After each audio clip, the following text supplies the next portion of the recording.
نحمدہ و نصلی و نسلم علی رسولہ الکریم۔ اے عاشقان صحابہ و اہل بیت، آئیے امام جعفر صادق رحمۃ اللہ تعالی علیہ کے حوالے سے کچھ عرض کروں۔ آپ رحمۃ اللہ تعالی علیہ کی ولادت باسعادت 17 ربیع الاول ہوئی اور وصال جو ہے وہ 15 رجب المرجب۔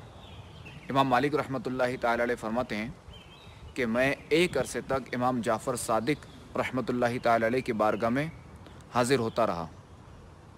میں نے آپ کو 3 میں سے کسی ایک عبادت میں آپ کو مصروف پایا، یا تو یہ کہ آپ جب بھی میں حاضر ہوا آپ جو ہے وہ نماز میں ہوتے، یا یہ کہ آپ روزے سے ہوتے، یا یہ کہ آپ جو ہے وہ تلاوت قرآن کر رہے ہوتے۔ اللہ تبارک و تعالیٰ کی امام جعفر صادق رحمۃ اللہ تعالی علیہ پر رحمت ہو اور ان کے صدقے ہماری بے حساب مغفرت ہو۔ تو اے عاشقان صحابہ و اہل بیت، کیا آپ جو ہے وہ امام جعفر صادق رحمۃ اللہ تعالی علیہ کی سیرت پر عمل نہیں کریں گے؟